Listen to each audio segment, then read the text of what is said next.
Hello everyone, कैसे हैं आप सभी का स्वागत है आपके अपने यूट्यूब चैनल एकेडमी उत्थान में। तो आज हम देखने वाले हैं पॉलिटी का एक इम्पॉर्टेंट पार्ट यानी कि भाग 1 और अनुच्छेद 1 से 4 में क्या क्या है। ये एक आपके लिए कह लीजिए इम्पॉर्टेंट पार्ट है और इससे क्वेश्चंस एग्जाम्स में आएंगे और इसे समझना बहुत ही ज़रूरी है। इसमें कुछ ऐसे फैक्ट्स हैं, ऐसे पार्ट आते हैं जो कि आपको समझना बहुत ज़रूरी है, आपके लिए बहुत ज़्यादा हेल्पफुल होगा। तो चलिए आज इसी को हम देखते हैं, अनुच्छेद 1 में क्या है, 2 में क्या है, 3 में क्या है और 4 में क्या है। तो सबसे फर्स्ट हम देखते हैं कि अनुच्छेद 1 में क्या है। सबसे फर्स्ट हम ये देखते हैं कि अनुच्छेद 1 में क्या है। तो आपने इसके भाग के बारे में देखा होगा। मैं जब आपको संविधान के भाग पढ़ाई हूँ टोटल 1 से 22 तक, तो उसमें फर्स्ट भाग में मैं आपको बताई थी कि जो फर्स्ट भाग होता है उसमें किस चीज़ का वर्णन किया गया है। तो भाग 1 में वर्णन किया गया है यूनियन एंड इट्स टेरिटरी, यानी कि the union and it's territory. तो भाग 1 में इस चीज़ का वर्णन किया गया है कि भारत के बारे में ऐसा बताया गया है कि भारत राज्यों का संघ है। ऐसा किस में बताया गया? तो भाग 1 में, यानी कि उसमें किस चीज़ का वर्णन किया गया है? तो भारत के जो भी राज्य हैं और उसके यूटी हैं उसका वर्णन किया गया है भाग 1 में। अब हम देखेंगे कि भाग 1 में तो ऐसा कहा गया है, लेकिन अनुच्छेद 1 में क्या है। यानी कि भाग 1 में कह दिया गया है भारत के राज्य और उसके जो यूटी हैं उसका वर्णन, लेकिन इसमें ये नहीं बताया गया कि आखिर कौन कौन से राज्य इसमें आते हैं और कौन कौन से यूटी इसमें आते हैं। सिर्फ इतना कहा गया है कि जो ये राज्य है यहाँ पे और यूटी हैं। तो अब हम अनुच्छेद 1 में देखते हैं। तो अनुच्छेद 1 में 3 बातें कही गई हैं। अनुच्छेद 1 में क्या कहा गया है? 3 बातें। लेकिन इस 3 बातों को समझने से पहले हमें कुछ वर्ड समझना होगा, हमें कुछ इंपॉर्टेंट वर्ड समझना होगा, जैसे कि कन्फेडरल। कन्फेडरल पहला मीनिंग, दूसरा हो जाएगा आपका फेडरल और तीसरा यूनियन। इन तीनों का अब हिंदी मीनिंग देखते हैं क्या होता है। तो कन्फेडरल का मतलब होता है परिसंघ। कन्फेडरल का मतलब क्या होता है? परिसंघ। फेडरल का मतलब होता है संघ और यूनियन का मतलब भी होता है संघ। अब आप बताइए कि आपका जो देश है वो कैसा है, आपका जो देश है वो कैसा है। यहाँ पे तो आप देख रहे हैं कन्फेडरल का मतलब परिसंघ होता है, फेडरल का मतलब संघ होता है और यूनियन का मतलब भी संघ होता है। तो देखिए यहाँ अब आपको समझना होगा, कन्फेडरल परिसंघ ये वैसी चीज़ें होती हैं, यानी कि वैसा संघ होता है, वैसा देश होता है जहाँ की कई राज्यों को मिलाकर देश तो बनाया जाता है, राज्यों को मिला के देश बनाया जाता है, लेकिन इस राज्यों के क्या होते हैं? अपने अलग संविधान होते हैं, अपने अलग झंडे होते हैं, अपना अलग सब कुछ होता है, अलग नागरिकता प्रदान की जाती है और एकदम कमज़ोर होता है। ये कैसा होता है? तो पूरा का पूरा कमज़ोर होता है, यानी कि इससे कोई भी राज्य कभी भी अलग हो सकता है। कोई भी राज्य है कभी भी अलग हो सकता है, ये पूरी तरह से कमज़ोर होता है। अब देखिए फेडरल की अगर बात करें तो फेडरल भी जस्ट लाइक कन्फेडरल जैसा ही होता है, लेकिन उससे थोड़ा स्ट्रांग होता है। कहने का क्या मतलब है कि जैसे आप अमेरिका को ले लीजिए, तो अमेरिका फेडरल कंट्री है। अमेरिका कैसा है? अमेरिका फेडरल है, यानी कि वहाँ आपने जाना होगा कि 50 राज्य, वहाँ क्या है? तो वहाँ 50 राज्य है। उन 50 राज्यों के अलग अलग संविधान है, उसकी अलग नागरिकता है, उसका अलग झंडा है। आपने यहाँ ये देखा, और उसमें से अगर कोई राज्य चाहेगा कि हम अलग हो जाएं तो वो आसानी से अलग हो सकता है, और यही बात है फेडरल में, यानी कि इससे थोड़ा सा स्ट्रांग होता है फेडरल, लेकिन ये बात वही हो जाती है, यानी कि कोई भी इससे अलग हो सकता है। इससे क्या हो सकता है? तो कोई भी अलग हो सकता है। अब अगर बात करें यूनियन की, तो यूनियन मजबूत होता है। यूनियन कैसा होता है? स्ट्रांग होता है।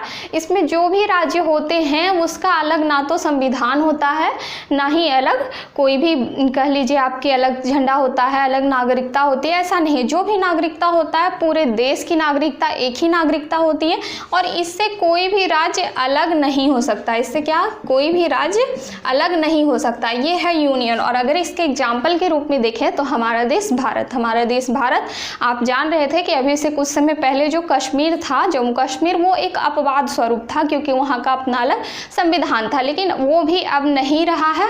तो हमारे देश में जो 28 राज्य हैं ये क्या है? तो ये एक संघ का निर्माण करते हैं। इसमें किसी भी राज्य का आप देख रहे हैं, किसी भी राज्य का कोई संविधान नहीं, कोई नागरिकता नहीं, कोई झंडा नहीं है। सब जाने जाते हैं भारत के नागरिक के रूप में, यानी कि कौन है सब? तो सबको एकल नागरिकता प्रदान संविधान है, भारत के नागरिक हैं और कोई भी राज्य अपने मन से अलग नहीं हो सकता है, यही है आपका यूनियन। तो आपका जब एग्जाम में क्वेश्चन आएगा तो वहाँ पे क्या दिया हुआ रहेगा कि भारत क्या है, फिल इन द ब्लैंक्स, राज्यों का इस तरह से दिया होगा फिल इन द ब्लैंक्स, और आपको संघ का मीनिंग यहाँ पे इंग्लिश मीनिंग में जाके देखना है, या फिर हिंदी मीनिंग में अगर दिया हो तो ठीक है, नहीं तो आपको इंग्लिश मीनिंग में हमेशा जाके देखना। आपको संघ नहीं लगाना है, भारत राज्यों का संघ है ऐसा नहीं लगाना, आपको देखना है कि कहाँ पे यूनियन दिया हुआ है, यूनियन का हिंदी मीनिंग संघ है, तो भारत राज्यों का क्या लगाना है, संघ है। अब जैसे देखिए इसे समझेंगे कैसे कि थोड़ा वीक उसके बाद फिर थोड़ा स्ट्रांग फिर ज़्यादा स्ट्रांग। तो इसको समझने के लिए आप देख लीजिए कि जब आपके घर बन रहे होते हैं, आपका जब घर बन रहा होता है तो ईंट गिराई जाती है घर बनाने के लिए, तो जिस समय ईंट गिराई जाती है तो क्या करते हैं, उसको चौंक देते हैं, उसको घर के बाहर ही जिस समय गिराया जाता है तो एक पे चौंक देते हैं कि बाद में इसको ले जाया जाएगा, फिर इसका यूज किया जाएगा। तो उस समय क्या होता है कि वो ईंट एक के ऊपर दूसरा इस तरह से रखे होते हैं, यानी कि उसको कोई चाहेगा तो एक धक्का लगा के गिरा सकता है आराम से। तो वो हो गया आपका कन्फेडरल, वो क्या हो गया, कन्फेडरल। फिर उस ईंट को आप लाते हैं और उसमें सीमेंट लगा के, जुड़ाइया जिसे कहते हैं, जुड़ाई लगा देते हैं, सीमेंट लगा के आप उसका दीवार बना देते हैं, यानी कि उसमें क्या है कि आप उसे मार के पूरा अलग नहीं कर सकते, उसे क्या करते हैं, अलग नहीं कर सकते, वो थोड़ा स्ट्रांग हो गया, तो वो आपका हो गया फेडरल, वो आपका फेडरल हो गया। और यदि यूनियन की बात करें तो जब आप उस सीमेंट लगे दीवार को प्लास्टर कर देते हैं तो वो पूरी तरह से स्ट्रांग हो जाता है और उसे हम क्या कहते हैं, उसे यूनियन। वहाँ पे आपको वो ईंट दिखाई नहीं देता, यानी कि ईंट सब एक में बदल गया, एक दीवार सिर्फ माना जाता है उसे, यानी कि एक संघ माना जाता है, तो ये आपका यूनियन हो गया। तो ये तीन चीज़ें, ये तीन वर्ड आपको याद रखना बहुत ज़रूरी। अब हम चलते हैं अनुच्छेद 1 की तरफ कि आखिर अनुच्छेद 1 में है क्या। तो अनुच्छेद 1 में 3 बातें कही गई हैं। अनुच्छेद 1 में 3 बातें कही गई। पहला बात तो यह कहा गया है कि भारत राज्यों का संघ है। क्या कहा गया है, भारत राज्यों का संघ है, भारत राज्यों का संघ है ऐसा कहा गया, यानी कि यूनियन है भारत। आपने ये तो समझ लिया। फिर दूसरी बात इसमें क्या कही गई है, तो इसमें जो दूसरी बात कही गई है कि भारत के जो राज्य और यूटी हैं इसे पहली अनुसूची में रखा गया। मैं आपको जब अनुसूची पढ़ाई थी तो मैंने राज्यों के बारे में बताए थे। तो क्या है इसमें कि भारत के राज्यों को अनुसूची 1 में रखा गया है, राज्यों को अनुसूची 1 में रखा गया। भारत के राज्यों को किस में रखा गया है, तो अनुसूची 1 में। और उसके बाद किस चीज़ का वर्णन किया गया है, तो 3 क्षेत्र का वर्णन किया गया है। तीसरे भाग में क्या है, तो 3 क्षेत्र का वर्णन किया गया, यानी कि कौन कौन से क्षेत्र, तो सबसे पहले तो आपका राज्य हो गया जो कि अभी 28 राज्य है। अभी कितने राज्य, 28 राज्य। फिर यूटी का वर्णन किया गया, यानी 8 यूटी। और एक चीज़ का और इसमें वर्णन किया गया एक क्षेत्र का, वो है अर्जित क्षेत्र। एक और वर्णन किया गया, वो क्या है, तो वो है अर्जित क्षेत्र, जो कि अभी एक भी नहीं है। अर्जित क्षेत्र का क्या मतलब कि जिस समय संविधान निर्माण हो रहा था तो संविधान निर्माताओं ने सोचा कि मान लीजिए कल के दिन ऐसा हो कि कोई अलग देश है, कोई अलग देश जैसे कि पाकिस्तान हो गया या फिर इधर बांग्लादेश हो गया, तो कोई भी देश जिसमें कि कोई एक राज्य जो कि वहाँ खुश नहीं है, कोई भी राज्य जहाँ के राज्य के वासी खुश नहीं है, राज्य खुश नहीं है, तो वो राज्य चाहेगा कि हम वहाँ से अलग हो लें। हम मान लीजिए पाकिस्तान का कोई एरिया ले लिए, तो वहाँ पे वो बलूचिस्तान हो गया, तो वो कह रहा है कि हम वहाँ से अलग होना चाहते हैं, पाकिस्तान में नहीं रहना चाहते, ये अच्छा देश नहीं है।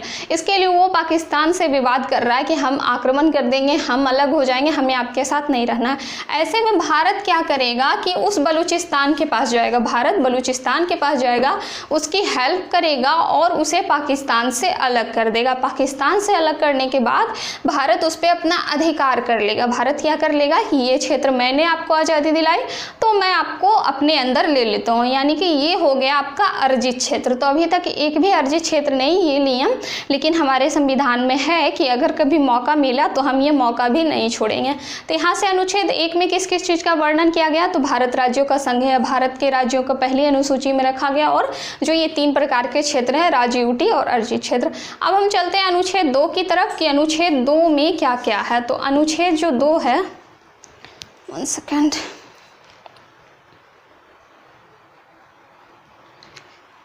तो जो ये अनुच्छेद आपको 2 दिख रहा है, अनुच्छेद 2 में क्या क्या है, तो अनुच्छेद 2 में वर्णन किया गया है कि संसद जो है, हमारे यहाँ का जो संसद है, वो राष्ट्रपति के अनुमति से, मैं यहाँ पे लिख देती हूँ ताकि आपको उतारने में भी दिक्कत ना हो। संसद क्या करेगा कि राष्ट्रपति की पूर्व अनुमति, राष्ट्रपति की पूर्व अनुमति से, यानी कि राष्ट्रपति से पहले ही अनुमति ले लेगा। ये सिर्फ कहने की बात है, राष्ट्रपति से अनुमति सिर्फ कहने की बात है। राष्ट्रपति को तो कोई भी अधिकार इस क्षेत्र में कह लीजिए तो प्राप्त ही नहीं है। अगर कुछ भी राष्ट्रपति कहेगा तो उस पर महाभियोग लगा दिया जाएगा अनुच्छेद 61 के तहत। तो संसद क्या करता है कि राष्ट्रपति की पूर्व अनुमति से किसी भी विदेशी राज्य को, पूर्व अनुमति से किसी भी विदेशी राज्य को अपने देश में मिला सकता है, किसी भी विदेशी राज्य को अपने देश में मिला सकता है। यहाँ लिख देते हैं, राज्य को अपने देश में मिला सकता है, ऐसा अनुच्छेद 2 में वर्णित किया गया है। क्या है कि संसद जो है वो राष्ट्रपति की पूर्व अनुमति से किसी भी देश के, यानी किसी भी विदेशी क्षेत्र को अपने देश में मिला सकता है, ऐसा संविधान के अनुच्छेद 2 में वर्णित है। जैसा कि अगर एग्जाम्पल के रूप में देखें तो आप जानते होंगे कि 16 मई 1975 ईस्वी को, 16 मई 1975 ईस्वी को सिक्किम भारत का राज्य बना। सिक्किम क्या बना? भारत का राज्य बना। जब तिब्बत अलग क्षेत्र बन गया तो यहाँ सिक्किम के लोगों ने सोचा कि हम अलग क्षेत्र नहीं बने, यानी हम भारत में मिल जाएं। तो इसके लिए सिक्किम के लोगों ने क्या कहा कि हम भारत में तो मिलेंगे, लेकिन एक शर्त है कि आप मेरे साथ भेदभाव तो नहीं करेंगे। यानी कि उसका कहने का मतलब था कि भारत के जितने भी राज्य हैं उसको जो जो भी सुविधाएं मिल रही है, जो जो भी नियम कानून उसके लिए, उससे हटके तो मेरे लिए नहीं होगा ना, हमें किसी प्रकार की यहाँ तकलीफ तो नहीं दी जाएगी। तब भारत के जो सरकार थे उन्होंने ऐसा कहा कि नहीं, आप बिल्कुल जैसा यहाँ का अन्य राज्य है, जो जो उन्हें सुविधाएं प्रदान की जाएगी वो सेम आपको भी वही सुविधा मिलेगी। लेकिन सिक्किम ने सोचा कि पता नहीं ये सिर्फ बोल रहे हैं, ऐसा करेंगे कि नहीं। तो इसके लिए पहले सिक्किम बना भारत का सहराज्य। सहराज्य का क्या मतलब है कि वो यहाँ रहेगा, कुछ दिन देखेगा, समझेगा, सारी चीज़ें एकदम नियम कानून जो भी है समझना है, उसे जो भी प्रॉफिट है वो लेना है, लेकिन उस समय तक वो सहराज्य बना रहा। तो संविधान में 35वां संविधान संशोधन, इंक खत्म हो रहा,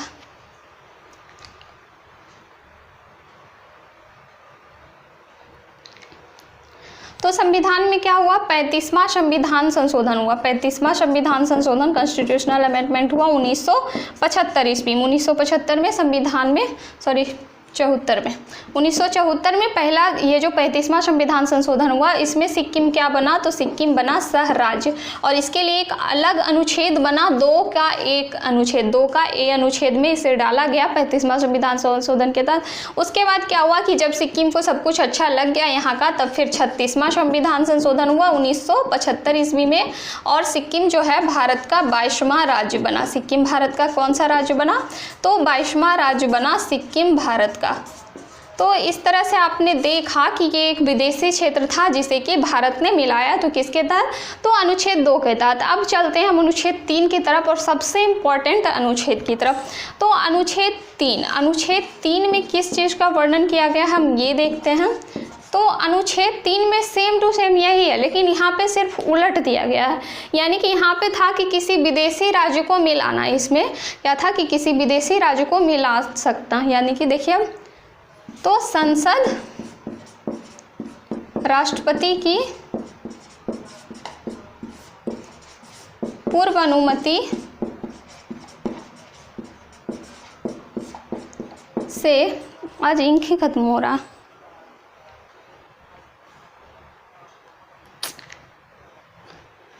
संसद राष्ट्रपति की पूर्व अनुमति से किसी भी क्षेत्र का जैसे यहाँ पे जो भी क्षेत्र आते हैं उस क्षेत्र का सीमा निर्धारण कर सकता है, यानी सीमा बदल सकता है, उस क्षेत्र का नाम बदल सकता है, उस क्षेत्र को किसी और क्षेत्र को सौंप सकता है। यानी आप साफ शब्दों में कह सकते हैं यहाँ मिलाना था और यहाँ अलग करना हो गया। यानी कि क्या कर सकते हैं कि राष्ट्रपति की पूर्व अनुमति से किसी क्षेत्र के सीमा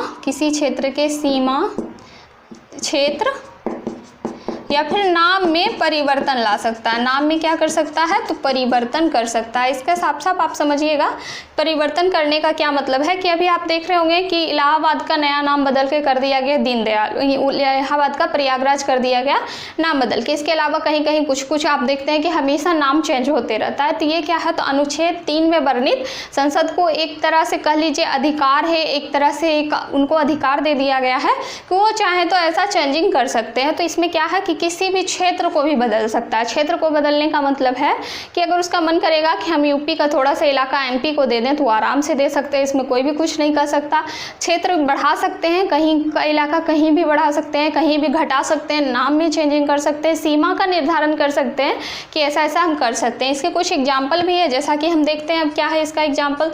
तो आपको पता है कि 9 नवंबर 2000 ईस्वी को 9 नवंबर 2000 ईस्वी को क्या हुआ कि यूपी से अलग करके उत्तराखंड एक राज्य बना दिया गया। यूपी से अलग कर दिया गया किसे, उत्तराखंड को एक अलग राज्य बना दिया गया। क्यों, क्योंकि अनुच्छेद 3 में ये काम करने की पूरी अनुमति है। उसके बाद देखिए यही काम हुआ 15 नवंबर 2000 ईस्वी को। तो 15 नवंबर 2000 ईस्वी को क्या हुआ कि जो बिहार था, बिहार से झारखंड को अलग कर दिया गया। बिहार से झारखंड को अलग करके एक अलग राज्य बना दिया गया।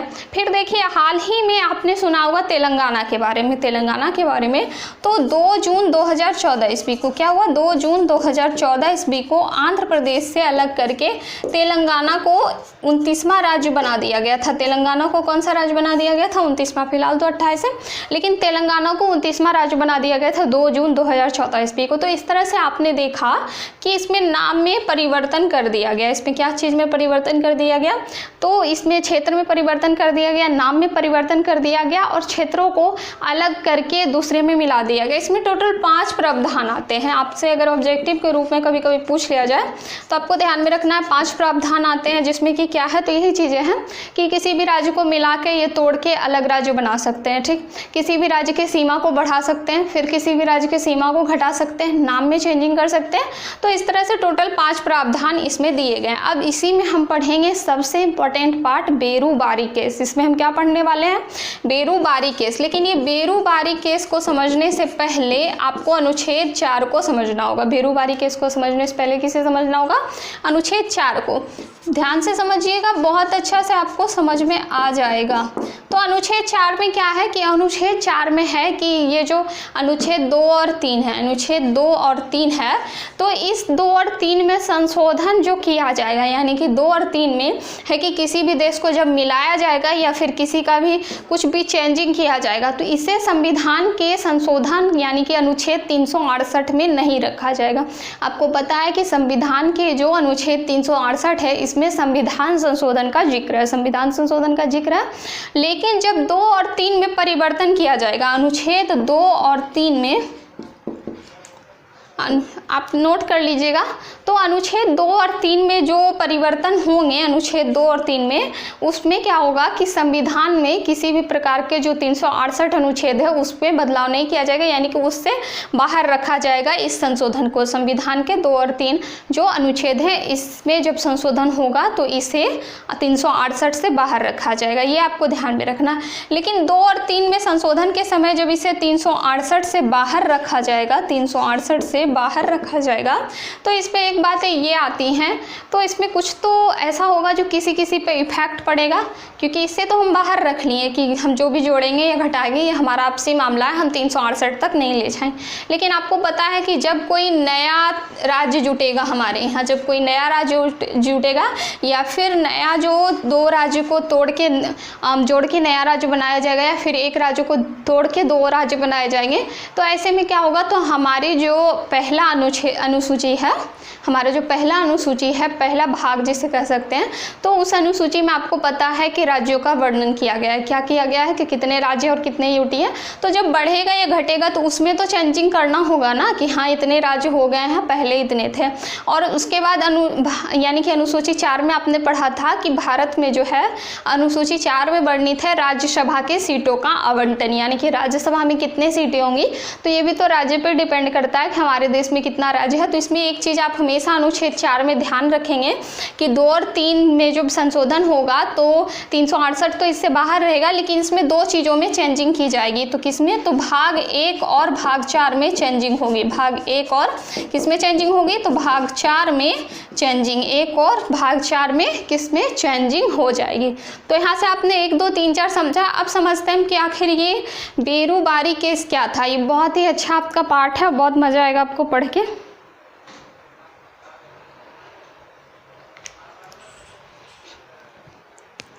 बेरुबारी केस का जो संबंध है ये किससे है? तो अनुच्छेद 3 से। बेरुबारी केस का संबंध किससे है? तो अनुच्छेद 3 से है। अब देखते हैं क्या था ये बेरुबारी केस। तो आपको पता है कि भारत को जब कहा गया कि विभाजित किया जाएगा, भारत को जब विभाजित करने की बात आई तो आपको पता है माउंटबेटन योजना के तहत भारत के विभाजन की बात तय की गई थी। तब माउंटबेटन ने सर रेडक्लिफ को भेजा। किसे भेजा? सर रेडक्लिफ को भेजा भारत में क्या करने के लिए? तो इसमें जो भी विभाजन करने के लिए, भारत में क्या करने के लिए? तो रेडक्लिफ को भेजा गया भारत में विभाजन करने के लिए। और ये जो रेडक्लिफ था इसे भारत के बारे में कुछ भी पता नहीं था, नो आइडिया कि यहाँ किस प्रकार के क्षेत्र हैं, कौन कौन से भाषा के लोग रहते हैं, क्या जाति क्या धर्म, इसे कुछ भी पता नहीं था। इन्होंने क्या किया कि डायरेक्ट भारत के नक्शे को उठाया, यानी कि उस समय जो अखंड भारत था, अखंड भारत एक समय हमारा भारत अफगानिस्तान से लेकर फैला हुआ था, नीचे श्रीलंका तक सब जगह फैला हुआ था। तो इसने क्या किया कि भारत के अखंड भारत के पार्ट को उठाया। और मैं आपको हमेशा ज्योग्राफी में जो मैप बना के देती हूँ, तो उन्होंने क्या किया कि जितने भी थाना थे इधर, जितने भी थाना थे उस सब थाने पे ऐसे ऐसे ऐसे टिक किया और सब पे एक लाइन खींच दी, सब पे एक लाइन खींच दी, कह दिया लो इधर हो गया आपका पाकिस्तान अलग। फिर वही काम इसने यहाँ पे किया, पश्चिम बंगाल का एरिया जो था वहाँ पे भी इस तरह से टिक लगाई और इस तरह से रेखा खींच दी, बोल दिया लो हो गया आपका पूर्वी पाकिस्तान भी अलग, यानी कि बांग्लादेश उस समय पूर्वी पाकिस्तान के नाम से जाना था। तो ये तो अलग कर दिया गया इस तरह से थाना के आधार पर, और ये भी अलग कर दिया गया। और इस तरह से भारत का विभाजन करके रेडक्लिफ तो चला गया, यानी कि इसे तो इस समय कुछ पता ही नहीं था। और ये जब विभाजन हुआ तो यहाँ पे क्या हुआ कि कुछ घर का आधा हिस्सा तो इधर चला आया हिंदुस्तान में, कुछ आधा हिस्सा पाकिस्तान में, किसी का घर यहाँ रह गया, किसी का खेत वहाँ चला गया, किसी का मवेशी यहाँ रह गया, कोई व्यक्ति उधर चला गया, ये हाल हुआ वहाँ पे। ऐसा होने के बाद क्या हुआ कि ये बहुत बड़ी समस्या का एक विषय बन गया कि इस तरह से विभाजन करना, क्योंकि इसे तो कुछ भी पता था नहीं भारत के बारे में। तो यहीं पे पश्चिम बंगाल का एक क्षेत्र था, पश्चिम बंगाल का एक क्षेत्र था जहाँ पे कि एक क्षेत्र जिसे आप बेरुबारी के नाम से जानते हैं, पश्चिम बंगाल के दक्षिणी जिले में स्थित था, दक्षिणी क्षेत्र में स्थित था बेरुबारी, बेरुबारी नाम का एक क्षेत्र था। अब इस बेरुबारी में क्या था कि ज़्यादा से ज़्यादा मुस्लिम थे, यानी कि ये मुस्लिम बहुल एरिया था, यहाँ सर्वाधिक मुस्लिम थे। और ये किसे सौंपा गया? तो ये भारत को सौंप दिया गया, ये भारत के क्षेत्र में आ गया था।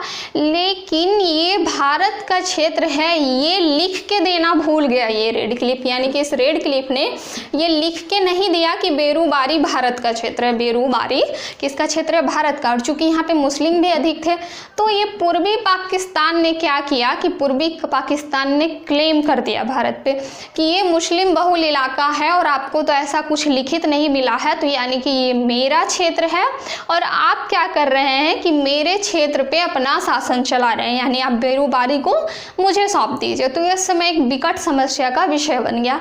तब वहाँ जब पंडित जवाहरलाल नेहरू उस समय भारत के प्रधानमंत्री थे तो उन्होंने सोचा कि क्यों ना हम क्या करें कि बेरुबारी को आधा दे दें पूर्वी पाकिस्तान को और आधा भारत में रख लें, ऐसा उन्होंने सोचा।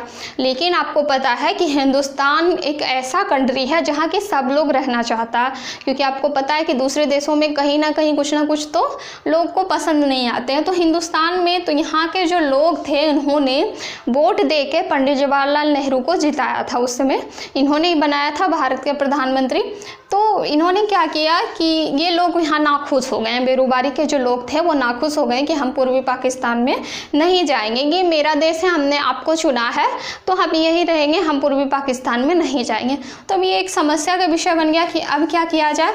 तो ऐसे में आपको पता होगा कि इन्होंने राष्ट्रपति के पास बात पहुँचाई, क्योंकि राजेंद्र प्रसाद जो थे वो संविधान का निर्माण कर रहे थे और उन्हें बहुत सारी चीज़ें ऐसी पता थी जो कि संविधान निर्माण के समय बनी थी। तो उन्होंने आपको बताया कि राष्ट्रपति को अनुच्छेद 143 के तहत एक शक्ति प्रदान है, अनुच्छेद 143 के तहत एक शक्ति प्रदान है, जिसमें कि ये क्या कर सकते हैं, तो किसी भी केस में, किसी भी केस में या किसी भी चीज़ में ये सुप्रीम कोर्ट से सलाह ले सकते हैं, सुप्रीम कोर्ट से परामर्श ले सकते हैं।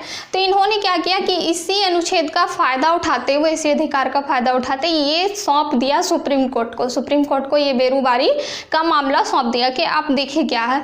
और वहीं पर एक बात आती है, मैं आपको प्रस्तावना में 2 चीज़ें पढ़ाई थी, प्रस्तावना में 2 बात अगर आपको ध्यान होगा, एक तो लोकतांत्रिक गणराज्य, क्या मैंने बताई थी आपको कि लोकतांत्रिक गणराज्य यानी कि ये देश कैसा है, तो ये लोगों पे आधारित है। लोकतांत्रिक गणराज्य के बारे में बताई थी कि ये लोगों पे आधारित है। और दूसरा मैंने संप्रभुता के बारे में बताया था, यानी कि भारत इतना सक्षम है कि कोई भी विदेश की नीति को भारत अपने आप ले सकता है। ऐसी 2 बातें इसमें प्रस्तावना में वर्णित थी। तो उस समय ये प्रस्तावना ये दर्शाता था कि आप अपने देश को, आप अपने क्षेत्र को किसी और क्षेत्र में नहीं डाल सकते, जैसा कि इसमें है कि ये जो वर्णन किया गया है कि किसी भी सीमा में परिवर्तन कर सकते हैं, अलग कर सकते हैं, तो ये सिर्फ भारत के क्षेत्रों के लिए, ऐसा इसमें नहीं है कि भारत के जो क्षेत्र है उसे किसी और देश में दे दिया जाए, किसी और को सौंप दिया जाए। तो उसी समय ये दोनों बातें जब रिकॉल हुई कि हाँ ये ऐसा है, तब सुप्रीम कोर्ट ने कह दिया कि नहीं, ये जो प्रस्तावना है ये हमारे संविधान का अंग नहीं है, इसके लिए हम इसकी बातों को नहीं मानेंगे। लेकिन फिर सुप्रीम कोर्ट ने कहा कि ये बात सही है कि आप अपने क्षेत्र में कुछ परिवर्तन कर सकते हैं या फिर विदेशी क्षेत्रों को खुद में मिला सकते हैं, लेकिन कहीं भी इस चीज़ का वर्णन नहीं किया गया है कि आप अपने क्षेत्र को किसी भी विदेशी राज्य को, यानी कि विदेशी क्षेत्र को आप सौंप सकते हैं, ऐसा वर्णन नहीं किया। इसीलिए आपको क्या करना होगा, तो अगर आपको बेरूबारी को पूर्वी पाकिस्तान को देना होगा तो आपको संविधान के अनुच्छेद 368 के तहत संशोधन करना होगा, संविधान के अनुच्छेद 368 के तहत संशोधन करके तब बेरूबारी को देना होगा। तब फिर पंडित नेहरू ने यही किया और ये फैसला जाकर हुआ 1960 ईस्वी में, 1960 ईस्वी में। इसीलिए ये बेरूबारी केस इसी के लिए फेमस है। बेरूबारी केस किसके लिए फेमस है, तो ये सारी बातें जो मैं आपको बताई इसी चीज़ के लिए फेमस है, ये बेरूबारी केस की किस तरह से अनुच्छेद 3 में ये एक विषय बन गया, बेरूबारी क्षेत्र बन गया कि किस तरह से दूसरे देशों को सौंपा जाए और अपने देशों में रहे। तो यहाँ से आपने देख लिया अनुच्छेद 1, अनुच्छेद 2, अनुच्छेद 3, अनुच्छेद 4 और बेरूबारी के बारे में भी आप समझ गए होंगे। आप 1 से 2 बार बैक करके सुने, देखिए आपको हमेशा ये चीज़ें ध्यान में रहेगी और ये एक बहुत अच्छा पार्ट था आपके कॉन्स्टिट्यूशन का। तो आज हमने भाग 1 पढ़ा, फिर अब हम भाग 2 नागरिकता पढ़ेंगे, फिर मौलिक अधिकार, ये सारी चीज़ें पढ़ेंगे। और अगर आपको समझ में आ गया होगा सारी चीज़ें, अब तो नोट कर लीजिएगा इसे ज़रूर से, तो आप कॉमेंट करके ज़रूर बताइएगा कि हाँ समझ में आ गया। और अच्छा लगा हो तो शेयर भी कीजिएगा, सब्सक्राइब भी कीजिएगा और बेल आइकन को भी प्रेस कर दीजिएगा, क्योंकि मैं पूरा कॉन्स्टिट्यूशन आपको एकदम बढ़िया से समझाऊंगी, कोशिश तो यही करूंगी और ख़त्म करूंगी। तो चलिए आज के लिए तो इतना ही। जय हिंद, धन्यवाद।